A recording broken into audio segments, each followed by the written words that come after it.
organisasi kehidupan. Nah, pada pertemuan kali ini kita akan membahas salah satu bagian dari organisasi kehidupan, yaitu jaringan, khususnya jaringan yang dapat ditemukan pada tumbuhan maupun hewan. Yuk kita pahami bersama. Oke, saatnya kita masuk pada materi inti. Jadi saya ingatkan lagi, pada pertemuan kali ini kita akan belajar mengenai jaringan yang dapat ditemukan pada organisme tumbuhan maupun organisme hewan. Sebelum masuk pada materi lebih dalam, kita ingat-ingat lagi apa itu pengertian jaringan.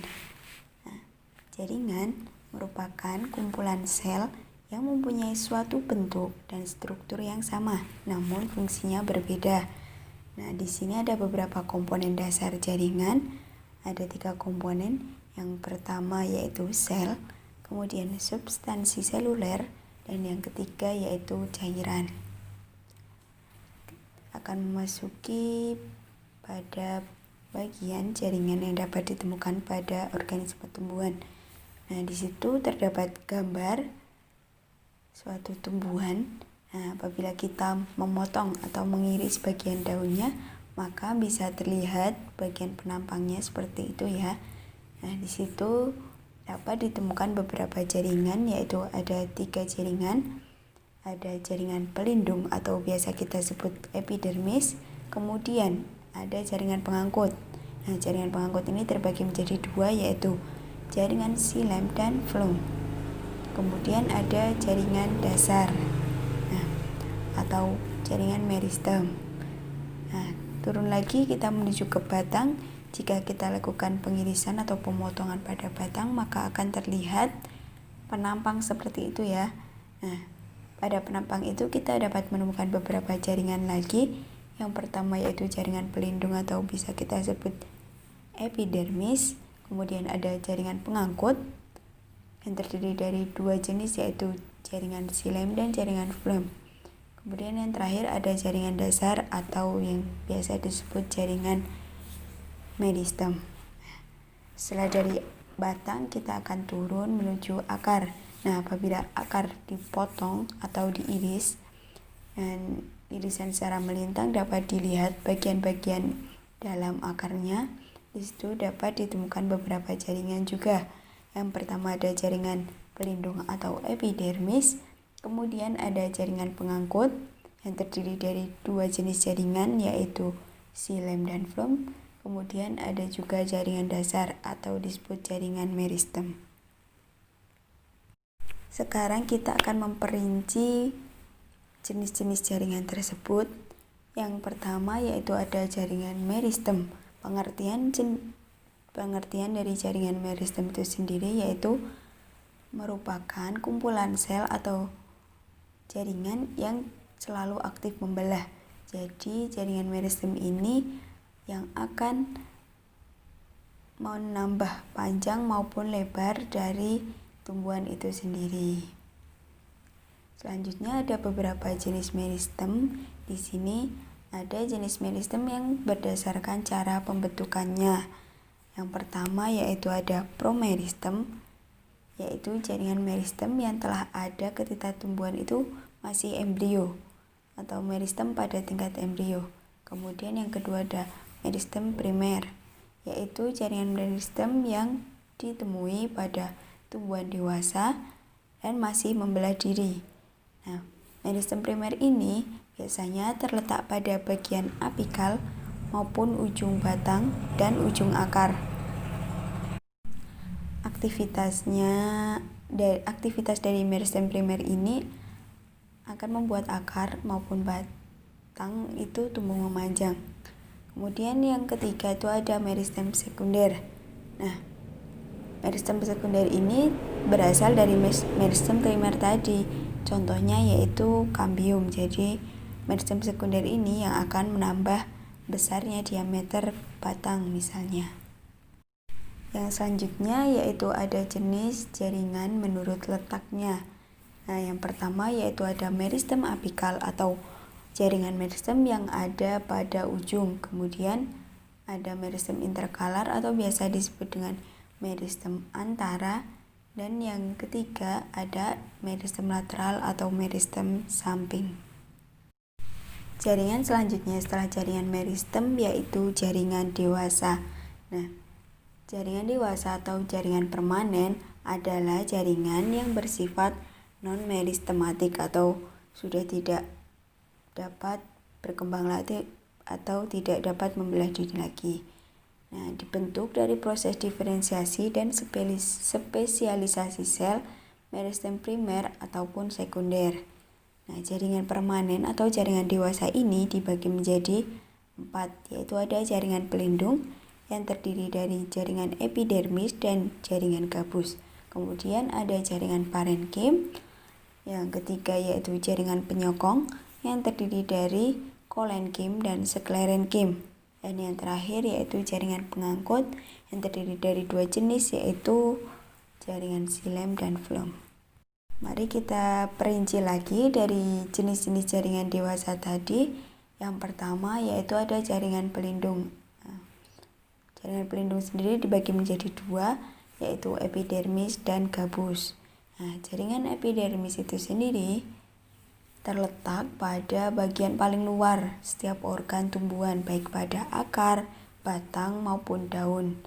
Nah, fungsi dari jaringan epidermis itu untuk melindungi organ dalam tumbuhan. Terus pelindung terhadap hilangnya air karena peristiwa penguapan dan melindungi dari kerusakan mekanik. Terus ada juga untuk melindungi perubahan suhu dan hilangnya zat-zat makanan dari tubuh tumbuhan itu.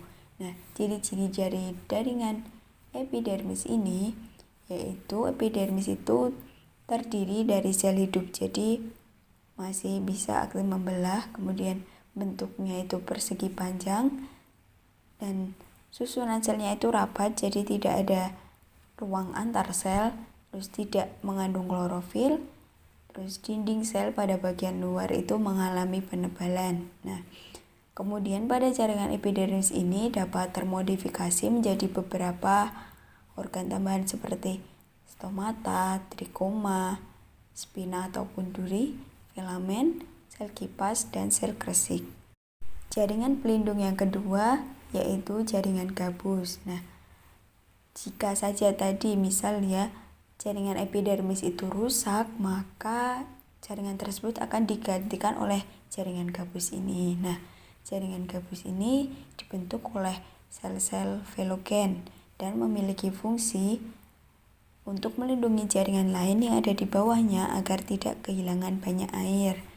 Nah, ada 2 jenis pembentukan jaringan gabus, yaitu ke arah dalam yang berupa sel-sel hidup atau veloderm dan pembentukan ke arah luar yang berupa sel-sel mati yang disebut velum.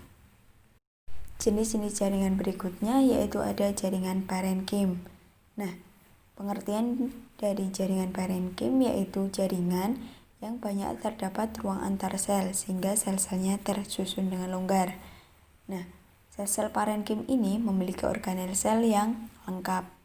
Nah, pada beberapa jenis tumbuhan, sel-sel parenkim yang berada pada akar maupun batang memiliki plastida, di mana di situ berfungsi sebagai tempat menyimpan cadangan makanan berupa pati atau amilum yang biasa disebut dengan amiloplas.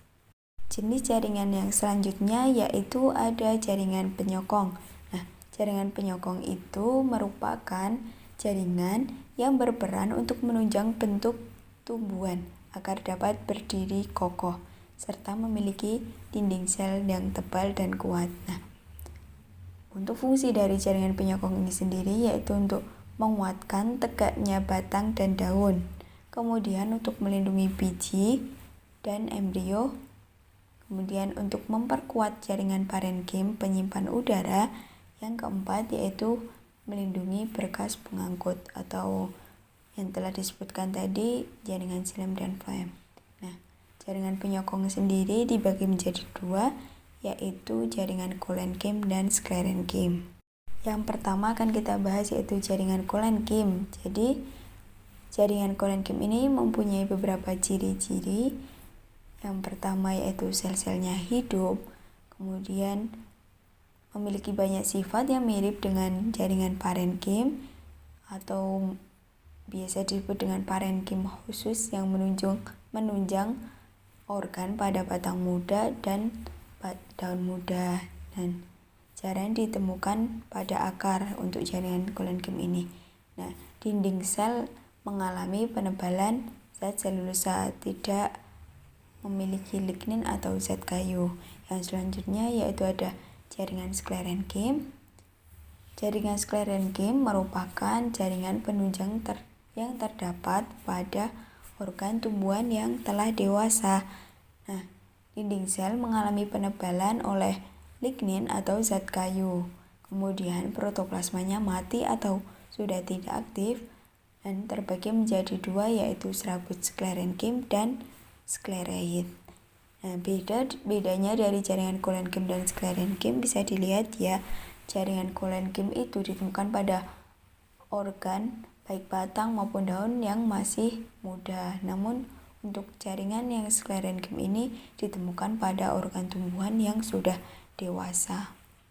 Selanjutnya yaitu pembagian dari jaringan sklerenkim yang terdiri dari dua ya. Tadi ada jaringan serabut sklerenkim dan sklereid. Jadi serabut sklerenkim itu merupakan sel panjang, sempit, berujung runcing, terbagi menjadi selaput siler dan ekstrasiler. Nah, serabut siler merupakan komponen utama penyusun kayu, terletak pada jaringan silem. Nah, untuk serabut ekstrasiler terletak di luar jaringan serabut siler yang sering digunakan untuk membuat beberapa barang seperti tali tambang, karung goni, bahan dasar tekstil, pembuat pakaian. Nah, yang selanjutnya yaitu ada sklereid. Nah, sklereid merupakan sel-sel tumbuhan yang telah mati, jadi dia akan mengeras. Misalnya pada tempurung kelapa, butiran pada buah jambu biji, dan buah pir. Untuk jaringan selanjutnya yaitu ada jaringan vaskuler atau yang biasa kita sebut jaringan pengangkut. Nah, jaringan pengangkut ini dibagi menjadi dua jenis, yaitu jaringan silem dan flem. Nah, silem dan flem ini dibedakan menurut fungsinya ya. Jadi, silem merupakan jaringan pengangkut atau jaringan pembuluh yang fungsinya untuk mengangkut mineral dan air dari dalam tanah ke daun untuk kemudian diolah menjadi makanan mulai proses fotosintesis. Nah, sedangkan untuk jaringan flem itu yaitu berfungsi mengangkut hasil fotosintesis dari daun dan disebarkan ke seluruh bagian tubuh tumbuhan. Kita akan perdalam lagi mengenai silem. Jadi, silem merupakan jaringan pengangkut yang berfungsi menyalurkan air dan unsur hara dari akar ke daun. Nah, silem ini tersusun dari parenkim silem, serabut silem, trakeid, dan komponen pembuluh. Trakeid merupakan sel tumbuhan yang dindingnya itu mengalami penebalan berupa lignin. Sel-selnya itu akan mati ketika mereka dewasa dan bentuknya lancip dan panjang. Kemudian ada memiliki dinding sel yang berlubang-lubang atau biasa disebut dengan pit dan berfungsi sebagai penopang dan pengangkut air. Nah, komponen pembuluh merupakan sel-sel silinder yang mati setelah dewasa. Bagian ujung saling bersatu dan akan membentuk tabung pengangkut air. Untuk selanjutnya kita akan memperdalam mengenai jaringan flem. Jadi, jaringan flem atau biasa disebut dengan pembuluh tapis merupakan jaringan pengangkut yang memiliki fungsi untuk menyalurkan zat-zat makanan hasil dari proses fotosintesis dari daun ke seluruh bagian tumbuhan. Nah, selnya berbentuk piramid ya pada jaringan flem ini, dan tersusun dari beberapa sel ataupun jaringan. Yang pertama yaitu ada parenchyma. Nah, parenchyma berfungsi menyimpan cadangan makanan dan sebagai sekat pemisah antara flem yang satu dengan yang lain. Kemudian yang kedua yaitu ada serabut flem, merupakan jaringan sklerenchyma yang berfungsi memperkuat serabut pembuluh. Kemudian ada komponen pembuluh tapis. Nah, merupakan sel memanjang yang ujungnya bersatu membentuk suatu pembuluh. Hanya berfungsi selama sel-sel tersebut masih hidup. Kemudian ada sel penggiring. Nah, sel yang ukurannya lebih kecil berperan untuk memberi makan sel-sel penyusun komponen pembuluh tapis yang masih hidup dan hanya terdapat pada tumbuhan yang berbiji tertutup maupun atau biasa disebut angiospermae. Setelah kita bahas tadi jaringan, jadi kita akan masuk ke organ pada tumbuhan. Kita singgung sedikit. Jadi organ pada tumbuhan itu terdiri dari 3 bagian utama, ada bagian batang, daun, dan akar. Nah, pada batang, jika batang dipotong secara melintang, maka susunan batang dari luar sampai ke dalam yaitu dapat ditemukan epidermis, jaringan epidermis, kemudian korteks, dan empulur. Nah, yang kedua yaitu daun.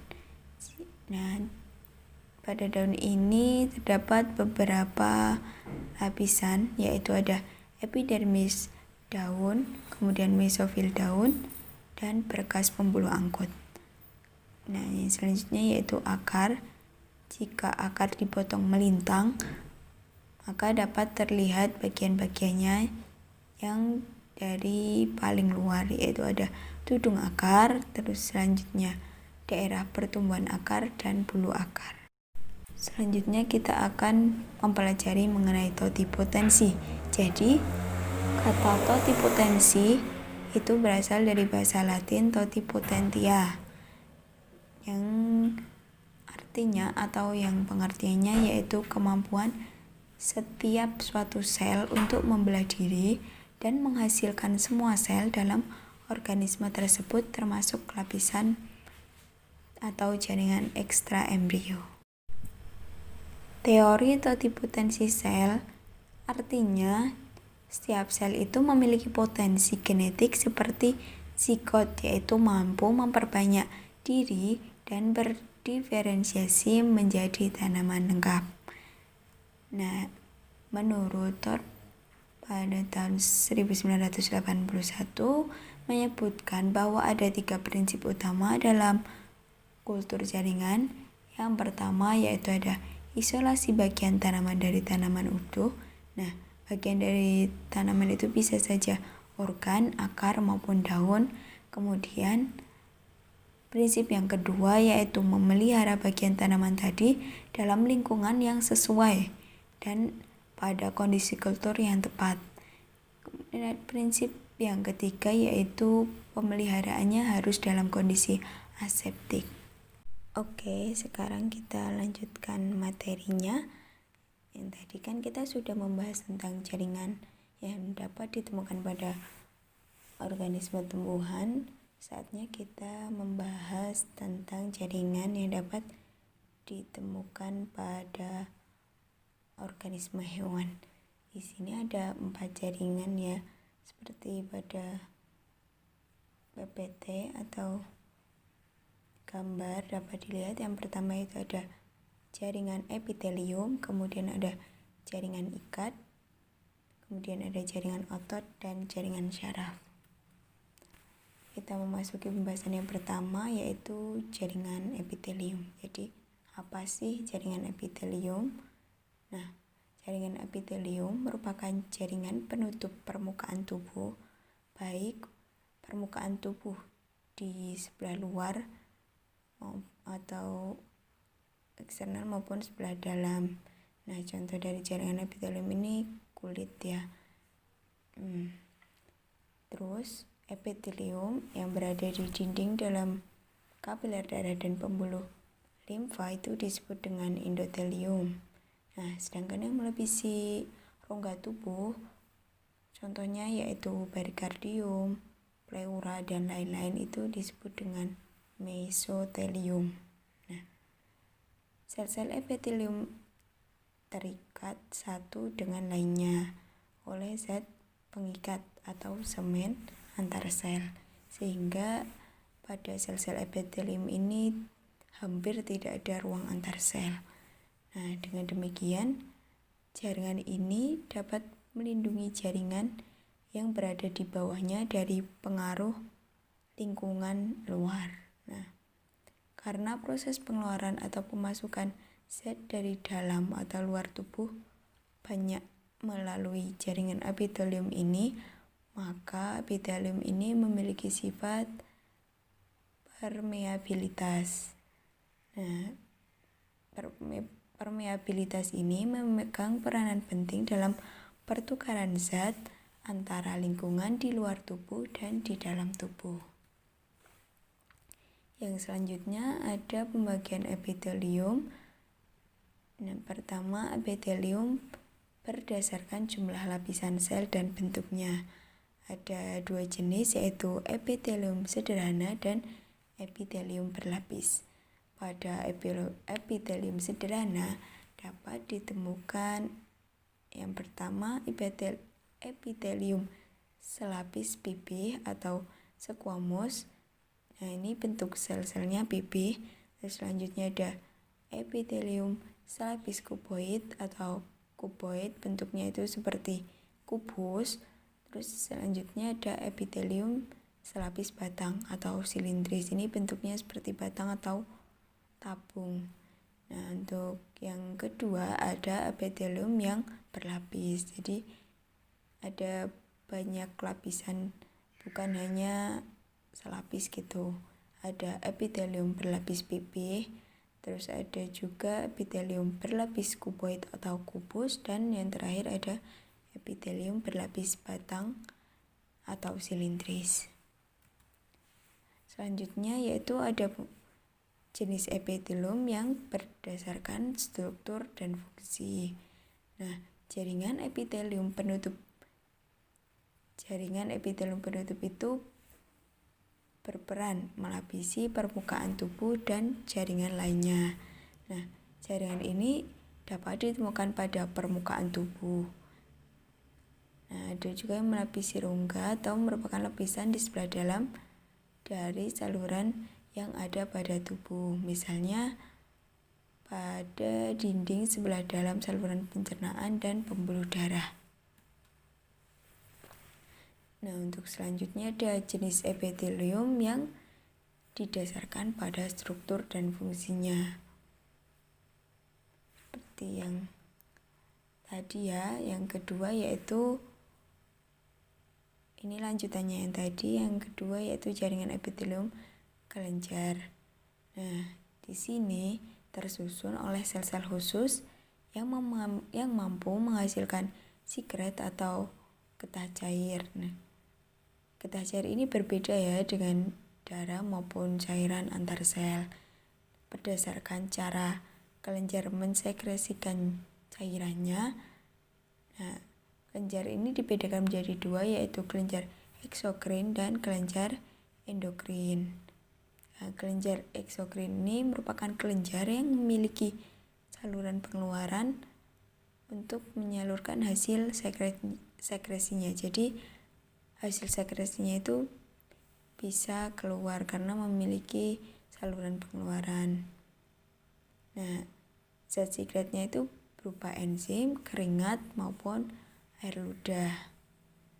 Kemudian ada kelenjar endokrin. Nah, kelenjar endokrin ini merupakan kelenjar yang tidak memiliki saluran pengeluaran.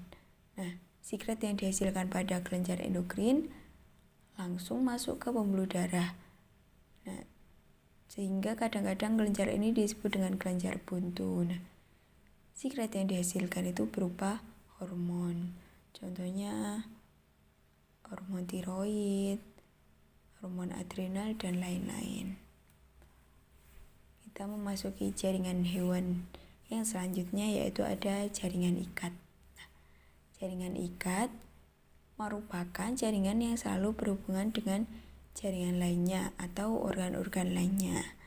Nah, fungsi dari jaringan ikat itu sendiri yaitu untuk meletakkan suatu jaringan ke jaringan lain, terus membungkus organ-organ, terus ada mengisi rongga di antara organ-organ dan menghasilkan imunitas. Selanjutnya ada komponen jaringan ikat. Jadi yang pertama itu ada sel. Nah, sel-sel itu disusun oleh fibroblast. Nah, atau sel ini mensekresikan protein pada serabut. Kemudian ada makrofag. Ini makrofag merupakan sel yang bentuknya itu tidak beraturan, terletak pada atau di dekat pembuluh darah dan bergerak jika ada suatu bagian tubuh yang terluka. Kemudian ada sel mast. Sel mast merupakan sel yang memproduksi heparin yang berfungsi mencegah terjadinya pembekuan darah. Terus ada sel lemak, yaitu sel yang terspesialisasi untuk menyimpan lemak, dan leukosit atau sel darah putih. Nah, komponen jaringan ikat yang kedua yaitu serabut atau serat. Nah, serabut atau serat ini disusun oleh beberapa jenis serabut lagi ya. Yang pertama itu ada serabut kolagen atau serabut putih. Nah, ini paling banyak ditemukan. Sifatnya itu fleksibel atau lentur. Nah, dalam jumlah sedikit itu tidak berwarna, namun kalau dalam jumlah banyak itu berwarna putih. Contoh dari serabut kolagen yaitu tendon. Yang kedua yaitu ada serabut elastin atau biasa disebut serabut kuning. Nah, serabut ini lebih halus daripada serabut kolagen dan sifatnya itu elastis atau kenyal. Nah, dalam jumlah yang sedikit dia itu tidak berwarna, namun kalau dalam jumlah banyak dia berwarna kuning. Nah, misal atau contoh dari serabut elastin ini yaitu bantalan lemak, pembuluh darah, dan ligamen. Kemudian yang ketiga ada serabut retikulum atau jala. Nah, serabut ini merupakan serabut yang paling halus dan bentuknya bercabang-cabang seperti jala. Nah, fungsi dari serat ini atau serabut ini untuk menghubungkan jaringan ikat dengan jaringan lain. Contohnya yaitu pada sistem saraf.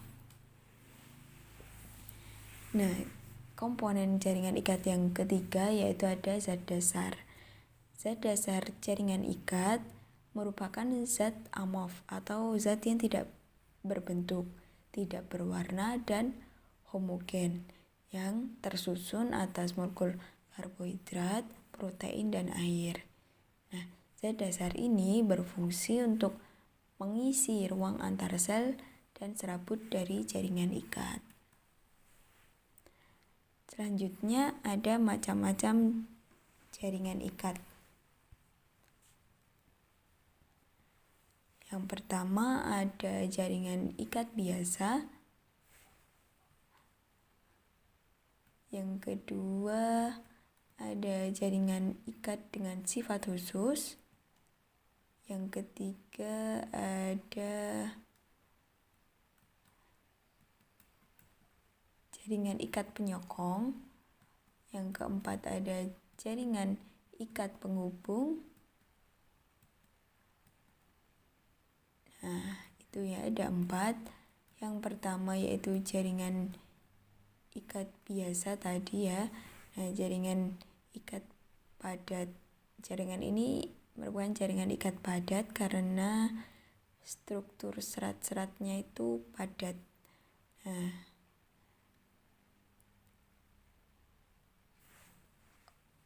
Terus pada jaringan ikat biasa ini ada jaringan ikat longgar juga, di mana struktur serat-seratnya itu agak longgar. Jadi jaringan ikat biasa dibagi menjadi dua, ada jaringan ikat padat dan jaringan ikat longgar.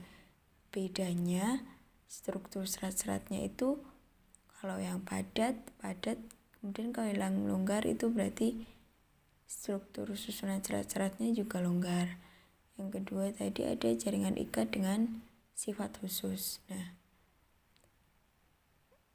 jaringan ini mempunyai sifat khusus atau mempunyai fungsi khusus, yaitu menyimpan energi dalam bentuk lemak, menahan goncangan, dan membentuk darah. Yang selanjutnya yaitu ada jaringan ikat penyokong. Nah, jaringan ikat penyokong ini terdiri dari beberapa jaringan lagi. Yang pertama yaitu jaringan tulang rawan atau kartilago. Nah, tulang rawan merupakan spesialisasi dari jaringan ikat berserabut tebal dan matriks yang elastik. Nah, tulang rawan ini memiliki sifat yang kuat dan lentur. Nah, fungsi dari tulang rawan ini sendiri yaitu sebagai rangka tubuh pada awal embrio, terus menunjang jaringan lunak dan organ dalam, kemudian serta melicinkan permukaan tulang dan sendi. Nah, pada jaringan tulang rawan ini tidak mempunyai saraf dan pembuluh darah. Nah, ada beberapa jenis tulang rawan yang digolongkan berdasarkan kandungan matriksnya.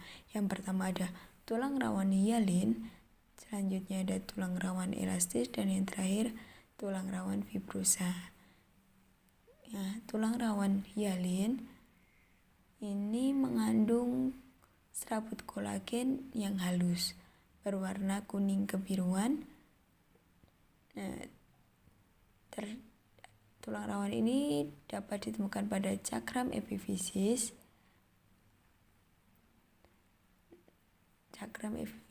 Yang nomor 2 ada tulang rawan elastis, mengandung serabut elastis atau kolagen. Nah, tulang rawan elastis ini ditemukan pada daun telinga, epiglotis, dan bronchiolus. Terus yang ketiga itu ada tulang rawan fibrosa. Nah, tulang rawan fibrosa mengandung serabut kolagen yang padat dan kasar. Nah, tulang rawan ini dapat ditemukan pada simfis pubis atau pertemuan tulang kemaluan. Yang selanjutnya ada jaringan tulang sejati atau biasa disebut osteon. Nah, tulang sejati adalah jaringan ikat yang mengandung mineral. Nah, jaringan tulang sejati itu disusun oleh sel-sel tulang atau biasa disebut osteosis. Dapat dilihat di gambarnya ya. Itu osteon, osteosis. Kemudian yang keempat ada jaringan ikat penghubung. Nah, jaringan ini meliputi dua jenis, yaitu ada darah dan limfa. Nah, jaringan khusus yang matriksnya dalam keadaan cair zat ini disebut plasma, mengandung sel darah. Ada sel darah merah atau biasa disebut eritrosit, dan sel darah putih, leukosit, dan trombosit atau keping darah. Nah, arahnya berasal dari mesoderm, lapisan germinal tengah dari embrio yang sedang berkembang. Nah, sedangkan limfatik adalah jenis lain dari jaringan ikat cairan yang mengandung sel-sel sistem kekebalan yang melindungi tubuh terhadap patogen yang berasal dari luar tubuh. Selanjutnya ada jaringan otot. Dan jaringan otot ini tersusun dari sel-sel otot. Nah, fungsi atau peran dari otot dalam pergerakan organ tubuh atau bagian tubuh. Jadi otot ini menjadi anggota gerak aktif, sistem anggota gerak aktif pada manusia maupun hewan. Nah, kemampuan otot untuk berkontraksi itu disebabkan oleh adanya serabut kontraktil. Nah, serabut kontraktil ini tersusun atas filamen benang aktin dan miosin. Nah, ada macam-macam jaringan otot bisa dilihat pada gambar. Yang pertama yaitu otot polos. Nah, otot polos ini biasanya ditemukan pada organ-organ tubuh. Kemudian ada otot lurik. Otot lurik ini ditemukan atau banyak ditemukan menempel pada rangka. Dan kemudian ada terakhir otot jantung. Pastinya hanya ditemukan pada organ jantung. Nah, ini untuk ciri-ciri otot, ada otot lurik, otot polos, dan otot jantung. Berdasarkan letaknya, otot lurik itu menyusun otot yang melekat pada tulang rangka, sedangkan otot polos itu menyusun alat-alat dalam, misalnya pada dinding usus maupun pembuluh darah. Nah, sedangkan otot jantung itu hanya menyusun otot pada dinding jantung. Berdasarkan bentuk selnya, sel-sel pada otot lurik itu bentuknya bulat memanjang, mempunyai banyak inti yang letaknya di tepi. Nah, sel-sel pada otot polos itu mempunyai ujung sel yang meruncing. Jumlah intinya 1 dan berada di tengah intinya. Kemudian ada otot jantung. Itu bentuknya bulat memanjang dengan ujung yang bercabang. Nah, memiliki banyak inti yang terletak di tengah. Nah, berdasarkan kontrol sarafnya, otot lurik itu bekerja secara sadar. Jadi kontraksinya dikontrol oleh sistem saraf sadar. Sedangkan otot polos itu bekerja secara tak sadar atau kontraksinya tidak dikontrol oleh sistem saraf sadar. Dan otot jantung juga bekerja secara tak sadar. Untuk selanjutnya, menurut reaksinya, otot lurik itu cepat. Kemudian untuk otot polos, reaksinya itu lambat, dan otot jantung juga lambat. Untuk berdasarkan sifat kerja, otot lurik itu memiliki sifat yang cepat lelah.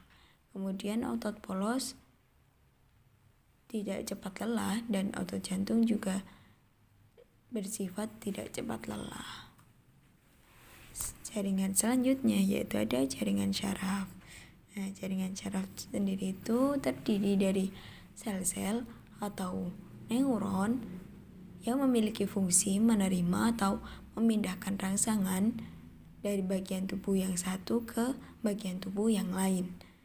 Nah, secara anatomis, susunan saraf pusat terdiri dari otak dan medula spinalis. Nah, secara struktural, jaringan saraf itu terdiri dari 2 jenis, yaitu ada sel saraf atau neuron yang umumnya itu bisa memiliki banyak cabang yang panjang. Kemudian ada beberapa jenis sel glia yang memiliki cabang-cabang pendek. Kemudian dia menyangga dan melindungi neuron dan ikut serta dalam aktivasi saraf, nutrisi saraf, dan proses pertahanan susunan saraf. Nah, ini adalah gambar dari sel saraf itu sendiri. Ada dendrit, nukleus, akson, selubung myelin, sel Schwann, nodus Ranvier, maupun badan syaraf. Nah, fungsi dari sistem syaraf sendiri yang pertama yaitu untuk mengintegrasikan sistem indera dan seluruh anggota tubuh dengan saraf pusat. Nah, saraf pusatnya yaitu otak maupun sumsum tulang belakang. Yang kedua yaitu untuk mengendalikan kinerja jaringan otot, kemudian untuk mengontrol kinerja sekresi pada kelenjar. Yang selanjutnya yaitu untuk mengatur homeostasis atau keseimbangan pada tubuh. Selanjutnya untuk mengontrol dan mendukung perkembangan mental dalam tubuh. Yang terakhir yaitu untuk menerima rangsangan dari luar melalui saraf sensorik. Nah, ada macam-macam neuron atau sel saraf ya. Nah, ini dikelompokkan berdasarkan fungsinya. Ada neuron sensori yang memiliki fungsi menyampaikan impuls dari indera ke saraf pusat. Nah, yang selanjutnya itu ada neuron motorik. Nah, mempunyai fungsi untuk menyampaikan impuls dari saraf pusat, yaitu otak ataupun sumsum tulang belakang ke organ efektor. Yang selanjutnya itu ada neuron asosiasi, memiliki fungsi menyampaikan impuls dari neuron sensori ke neuron motor.